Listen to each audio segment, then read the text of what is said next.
Hello my friends and welcome back to my channel. I am coming at you from my favorite place in the whole wide world.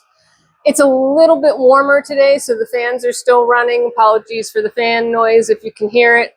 But I did promise at one point I was going to do a video around the Starlings. Now, the Starlings come with a story. When we first built the barn, you can see there's rafters, right? Of course.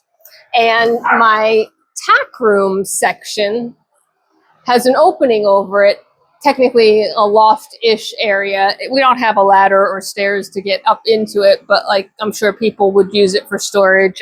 It's just more about saving materials and lumber because it just doesn't need to be floor to ceiling. No one needs a 12-foot or 15-foot ceiling to tack room. So when we first moved in, the birds didn't really bother us. They flew through the barn a little bit. Some of the smaller ones started to nest on the outside of the barn. Actually, the worst things we had were wasps' nests, right? Starting to happen outside the barn. Because remember, this barn wasn't here when we moved in.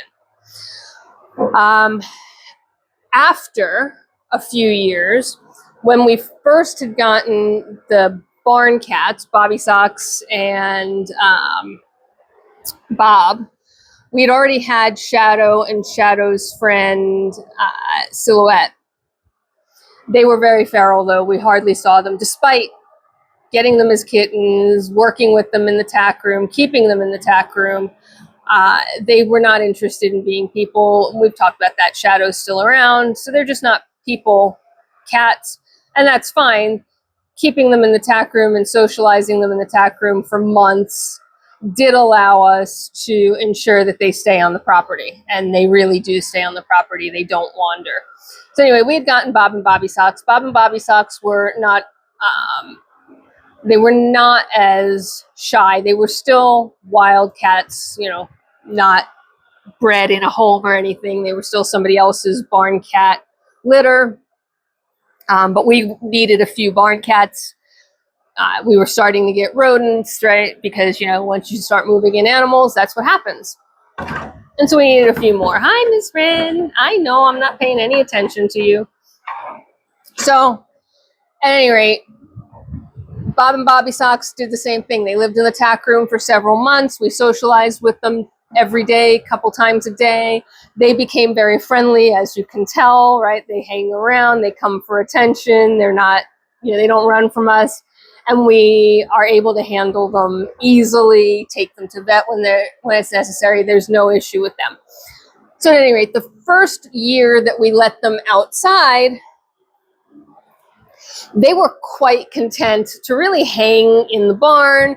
They made their home in the hay, right? So our little hay pile. They made themselves comfortable.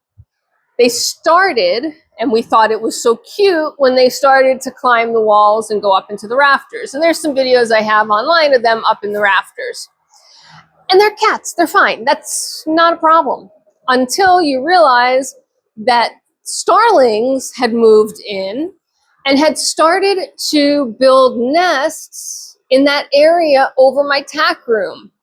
We didn't realize they were there until I came down to the barn one day, and thankfully multiple people came down to the barn. It happened to be a vet visit day. And the barn cats, Bob and Bobby Socks, who were very young at the time, they were less than a year old, I think, so they were quite wild and quite energetic, had found the nest and had fledglings scattered all over the barn. They weren't hurting them, but they sure were having fun with it, right? And so that started the mission of rid the barn of starlings. I will tell you, spoiler alert, it has not been successful at all. It is something that is a continuous battle. Olive is snuggled in her bedding here. So we continue to fight the fight with starlings. I don't mind that the starlings nest here. The husband does for several reasons, and he's right. There's poop, right? No matter what happens when there's a nest, there's poop. When there's fledglings and they start to get too big for the nest, there's a lot of poop. When the parents are flying around, there's poop. And in fact, you can tell on my clean floors, there's always going to be some bird poop on the cement. It's just not possible to keep it off and keep the birds out. And you can, it actually is in flight pattern, right? Like, so there's actual strips of bird poop and then strips of no bird poop. So there's a flight pattern. And if you look at my rafters, there's bird poop on the rafters too. And of course, that's just not fun. And while it's annoying for the humans and a little bit annoying in terms of cleaning and maintenance, what's worse is that they can poop in the water bowls or in the feed. And we don't want that, right? So in order to start protecting the feed, the water, and anything that's open, so essentially the stuff in the stalls, from the starlings, we hung poultry netting, bird netting. You can probably see it best where it's draped around the fan. The other thing we installed are a few, and those we stopped really early because they didn't work, but we keep them where they're most important, right, is spikes, right, anti-bird spikes. I'm not anti-bird. I own parrots. I love birds. I'm a bird watcher. But in order to prevent the nature of birds and having birds in the barn from impacting the health and welfare of the animals we raise, we needed to put up the netting. And that kept them somewhat out of the rafters. What it really ended up doing was keeping them out of the flyway, keeping the flyway, I guess is the better way to describe it, up in the rafters and not down below.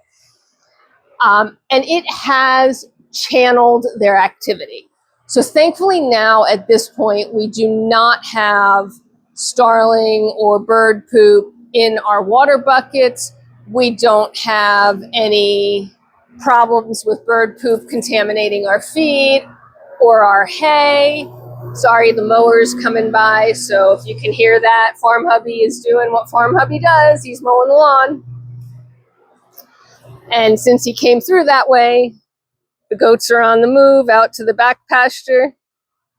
Because while they're not necessarily bothered by the machines, they don't want to be near it. So yes, they were jogging out there. So we try and keep the birds. Some of the netting has started to fall down a little bit, needs to be re-tacked up.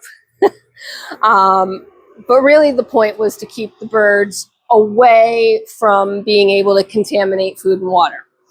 So they still nest in the barn. They still come back every single year. Starlings are not the best birds in the world. They are an invasive species for our area.